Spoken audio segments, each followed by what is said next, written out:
Hello, and welcome to Community Forum. On this show, we discuss topics that are important to people with developmental disabilities. My name is Kevin Nerney. I'm the Executive Director of the Rhode Island Developmental Disabilities Council and host of the show.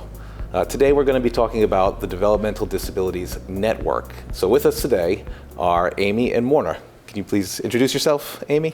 Sure. I'm Amy Grattan. I am the Executive Director of the Sherlock Center at Rhode Island College. And I'm Morna Murray. I'm the Executive Director of Disability Rights, Rhode Island. So what our three organizations make up something we call the Developmental Disabilities Network. And just for the people who might not know, there's one of each of our organizations in every state and territory. And so there's a network in every state and territory. Obviously, I'm with the council. The council is a general advocacy organization. We have a specific 5-year plan that we have to follow, and we focus on certain issues within that 5-year plan. So our focus right now is around housing, person-centered planning, voting, trauma-informed care, employment, and supported decision-making. For anyone who's seen the show before, we've actually done a couple of shows, one on supported decision-making and one on voting, and so those topics are obviously what's important to the people that we represent. We also focus on leadership development around family members of people with developmental disabilities. We also focus on leadership development of people with developmental disabilities to train them on how to advocate and put them in leadership positions. But one of the biggest focus of the council is around policy and policy changes, improving the lives of people with disabilities, and focusing on legislation that's important to people with developmental disabilities. So part of our network is something called the USED, and a protection and advocacy organization. So Amy, can you tell us a little bit about what a USED is? Sure. So a USED is a University Center of Excellence on Developmental Disabilities. And there's one in every state, as you had mentioned.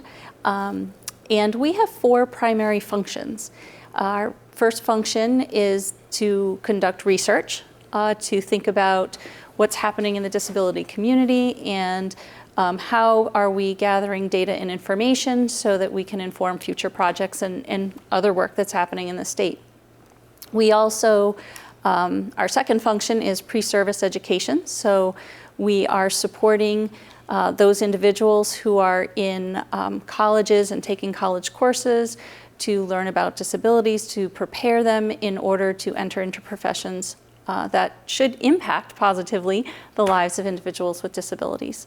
Our third function is training and community support, technical assistance, and through that we're out in the community working with organizations, working with professionals who are often working with individuals with disabilities, making sure that they have the training, professional development, and education that they need in order to support them appropriately.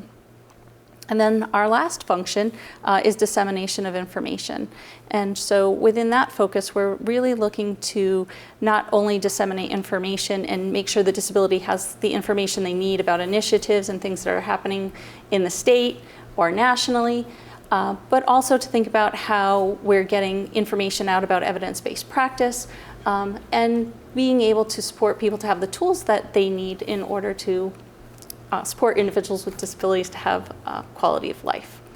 So we do have programs across the lifespan. We are what's called a lifespan organization, so that we have projects that look at young children, 0 to 3, with disabilities and their families, and what are the kinds of supports that they need.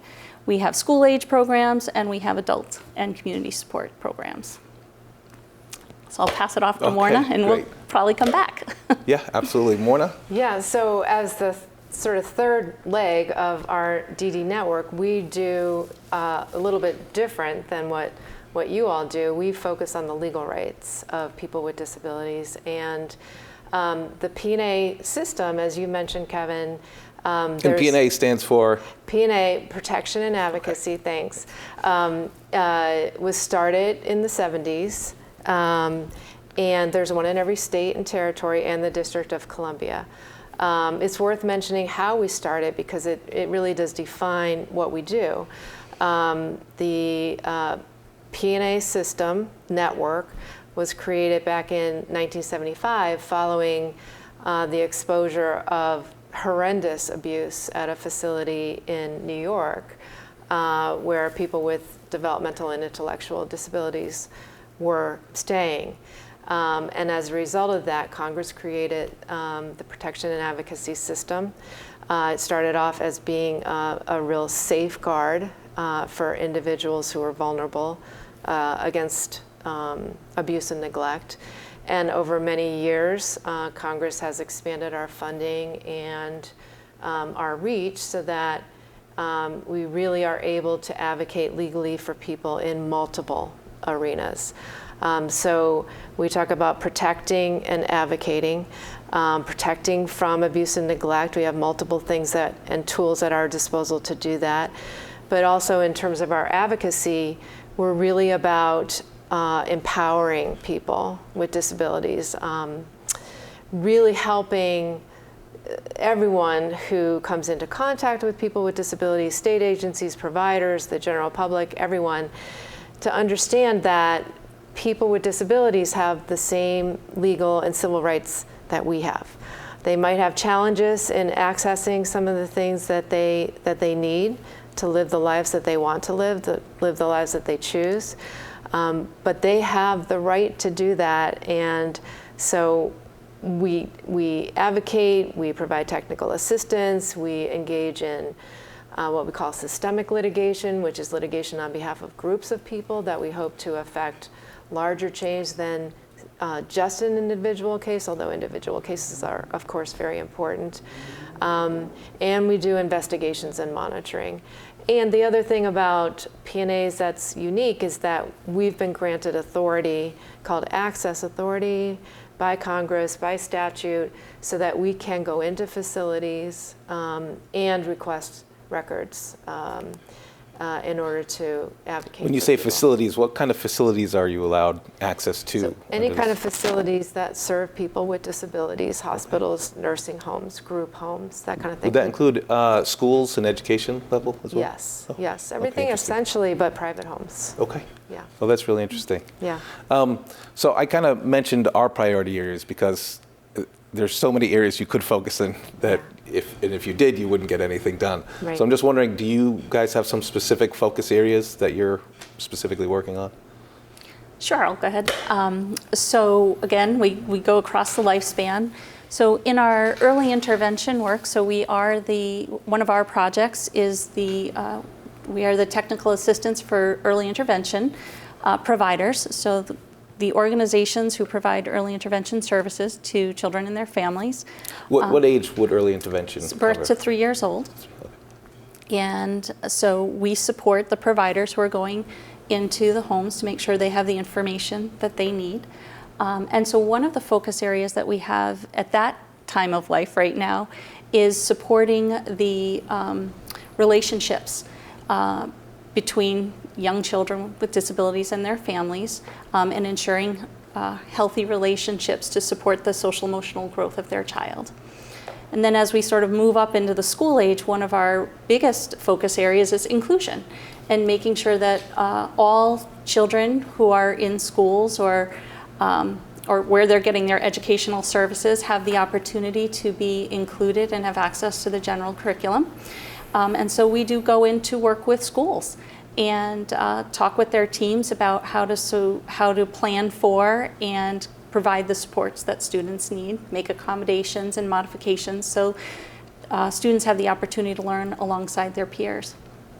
And in the adult world, one of our focus areas right now is supporting the workforce development and thinking about how are we as a state really looking at those individuals who are serving as direct support workers and working directly with adults with disabilities to make sure that we have enough and that we're able to support. How are we ensuring that there are enough people to provide those services? And then again, also looking at what are the kinds of skills and knowledge that they need to have in order to ensure that people have choice in their life and that they're able to live the life that they choose. That's going to be really difficult right now with trying to find people to hire. Yeah. So that must be So it's a statewide effort. Yeah. We are working with BHDDH, and we're working with our partners in Minnesota and advocacy groups, and really trying to engage people in our providers, our friends with CPNRI, and really coming together to try to figure out how do we support the increase of direct support workers in our state. Great. And at Disability Rights Rhode Island? So I should mention, we have focus areas, and sometimes it's hard to stick within them because there's so much need. But I will say a word about that, how we establish them, because sometimes people think that, understandably, that we're like the legal rights for or legal services for people with disabilities, but we don't have the funding to really meet the need of every issue that may be brought to us by potential clients. So we do establish focus areas. We don't call them priorities so much because everything is a priority. And we really do want people to understand that we just have to narrow our focus down. We get input from the community to establish our focus areas, so we are really asking people in the community. You guys are involved in that, which is fantastic. And we really like to get it directly from people with disabilities and their families.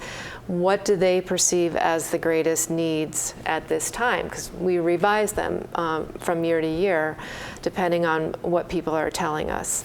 And so, with that said, some of our focus areas right now include behavioral health care for prisoners in the correctional system in Rhode Island. We've been involved in litigation against the state for several years now.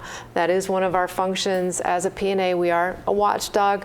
We do try to cooperate and collaborate with our friends in the state, but sometimes that doesn't work. And our job is to bring a lawsuit to correct injustices. So we are really hoping to end solitary confinement for prisoners with mental health challenges and to get them better behavioral health care. We had worked on that a few years ago for prisoners with developmental disabilities as well. So it's definitely an issue, and it's good to hear you're working on it. Yes, significant need. We work on supported decision making, like all of us do. We were thrilled when we got a law passed in Rhode Island in 2019. All of us did. We're part of the Rhode Island Supported Decision Making Coalition.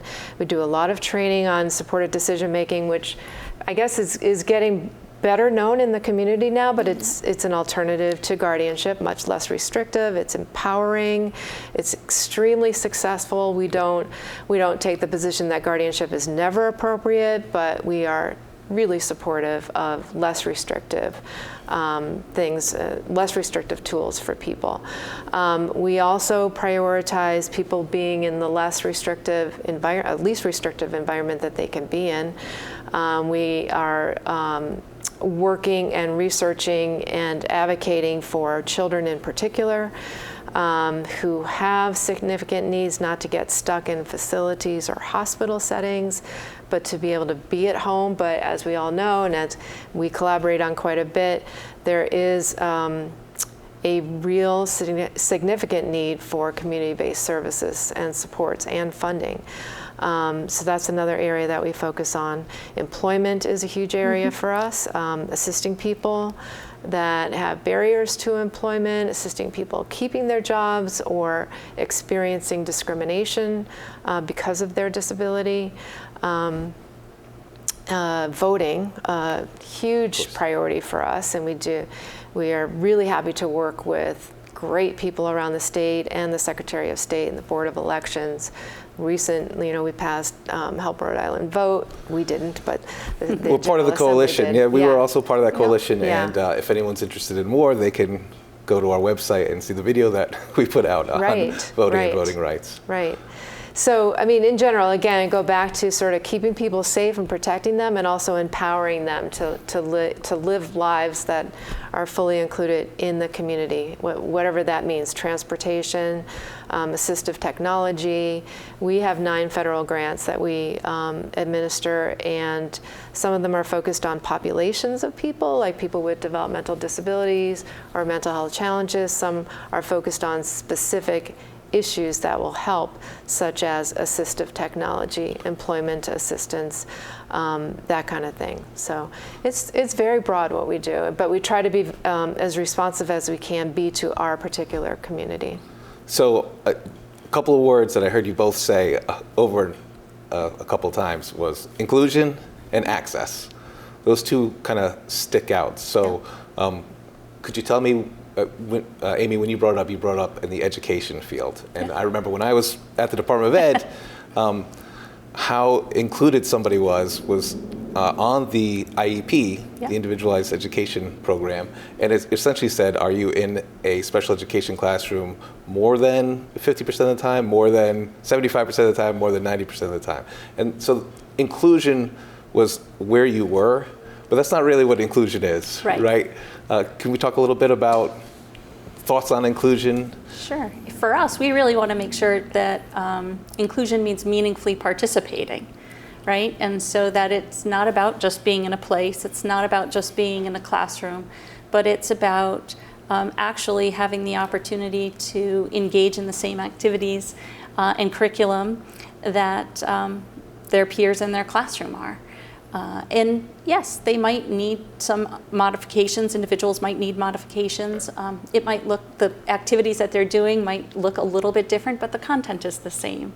And so it really is about having the opportunity to be in those environments and having fun with their friends and learning the same big ideas that the other classmates are. And those are really the things that bind us together over time. And so that's why we think it's important, and that's why we want to make sure that school teams know how to do that.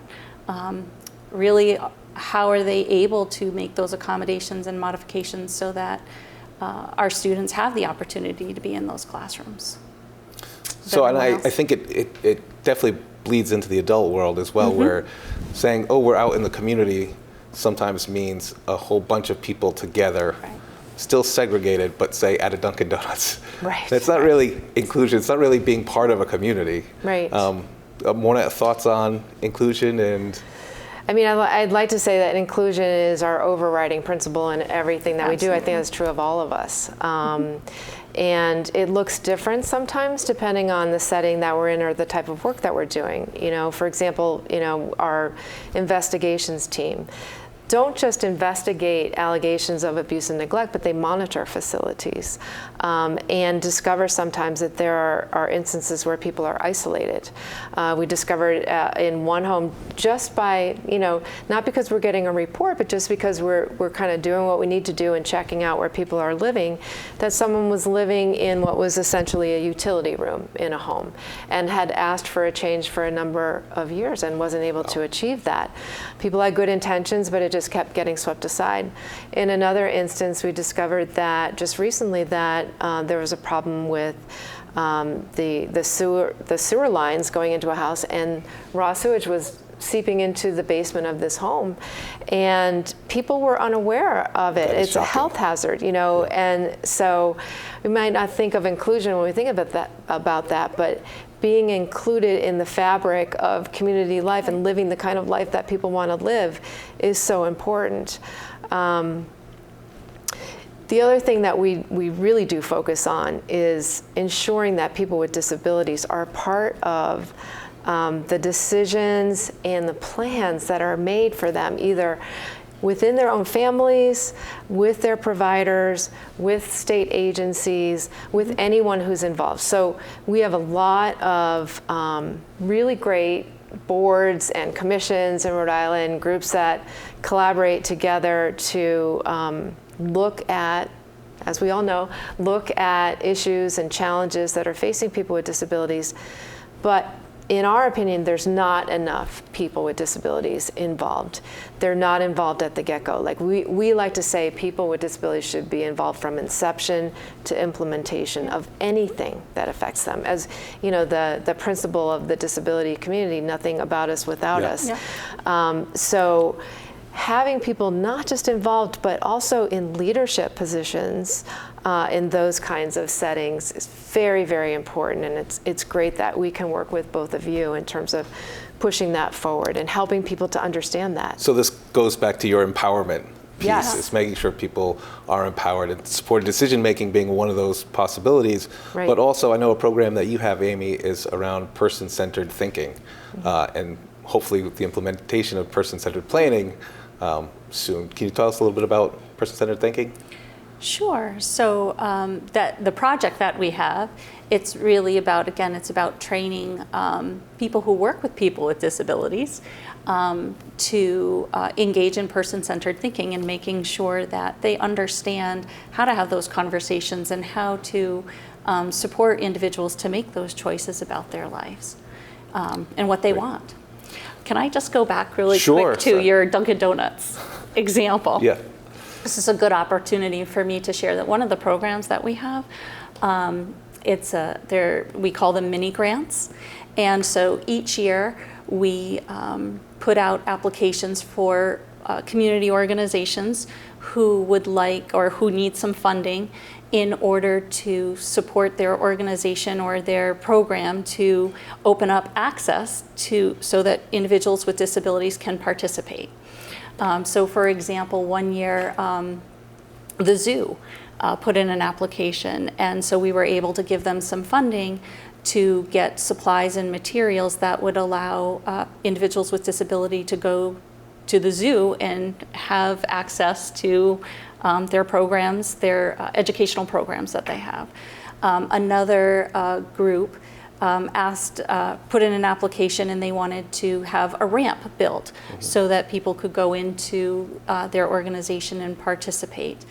We had a yoga studio who wanted to think about how they could provide supports for individuals to participate in yoga. And so in thinking about that idea of the grants that we give are really aimed at supporting organizations not to have a separate class, for example, a separate yoga class just for people with disabilities, but rather really focusing on how do we support individuals with disabilities, what are the kinds of resources that they might need, or things like visuals or physical ways to get into the building so that they can come in and be part of the community activity. Yeah, I mean that is a lot of what we do from the legal end as well. So, and you wouldn't necessarily think that people aren't, when I say people, facilities, organization, wouldn't be necessarily aware of what they are required to do for people with disabilities. For example, we just were involved in a settlement with the Department of Justice. We filed a complaint with the U.S. Attorney's Office in Rhode Island on behalf of a woman who was deaf and was at a rehabilitation center and was for several weeks getting significant care and did not have an interpreter. And so she could not communicate with her caregivers about what she wanted, medications, all these kinds of things. So that's just one example. It goes back to access, right? Yes. You can't access your health care. Yes. And oftentimes the three of us do have to work together, our three organizations. Yes. And access to health care, Morna, the Disability Rights had led this particular issue during the pandemic. I don't know if you can talk a little bit about that. Yes, I mean, there were multiple issues in terms of access to health care with the pandemic. One of the things that we did focus on, among many, with both of you, was the ability for people with disabilities to have caregivers with them who helped them communicate, not making that a visitation issue, which is how it was initially defined because of, understandably again, because of the fear and all that around COVID, but because this was a necessary component for this person to be able to access care. It was part of accessing care. And that was very hard for hospitals in the midst of all the trauma and all the emergencies of COVID, it was hard for people to understand. We did a lot of work around that. But eventually did change that. We did, in yes. policy to make sure Yes. that, because as you guys have pointed out, these issues, if there's lack of access, if there's not inclusion, it's a civil rights issue is what it Exactly. becomes. Yes. And so that's why it's really important. How would somebody get in touch with you if they're interested in learning more about your organization? Amy, can you tell us? Sure. So you can visit our website at thesherlockcenter.org. Know that it is under renovation, and so if you go there, know that we will be launching a new website in January of 2024, and we're very excited for that, to have it updated and with more, not just information, but impact stories and more visuals. So we're very excited about it. Oh, great. And Morna Disability Rights Rhode Island? You can go to our website as well, which is drrri.org. You can call us at 401-831-3150. We have an intake department that works every day, all day. We have dedicated people who talk with people all day long. We also have an intake form online that people can submit to us, and we just started recently a confidential abuse and neglect form that can go straight to our investigations team. Can anybody fill out that form, or okay? So Yes. anybody can report that to you. Anyone can report, Okay. and you can report anonymously as well. Okay. Yes. And obviously, we're at riddc.org, or you can call the office, which is 401-737-1238. Amy, you had mentioned, you kind of gave one word for each of our organizations and kind of how we work together and support each other. Do you mind just repeating that? Because Sure. I thought it was great. No problem. So when I think about, in short, we call ourselves the DD Network. And so I like to think of Kevin as the policy person and Morna's the legal person, and I would be the educational person, or rather our organizations. Right. So that is the work that we do, summed up in one word. Yeah, Policy, legal, education. I think that's a great way to explain it to people, and Agreed. how we can each take a lead depending on what the issue or topic is Exactly. at hand, and how we can all work together pushing the same goal or issue. And so it's been really great actually working with both of you, I have to say. I think we have a great relationship, and I Absolutely. think the DD network in Rhode Island is very strong, probably stronger than in most other states, and I think that it benefits all the people that we work for. So I just want to say thank you both for coming today to explain a little bit about your organizations. I think this will be really helpful for people to have a better understanding of what you guys do, what your organizations do, and how we all work together. Thank you very much. Great. Thank Thank you, Kevin. Thank you for watching, and we'll see you next time on the Community Forum.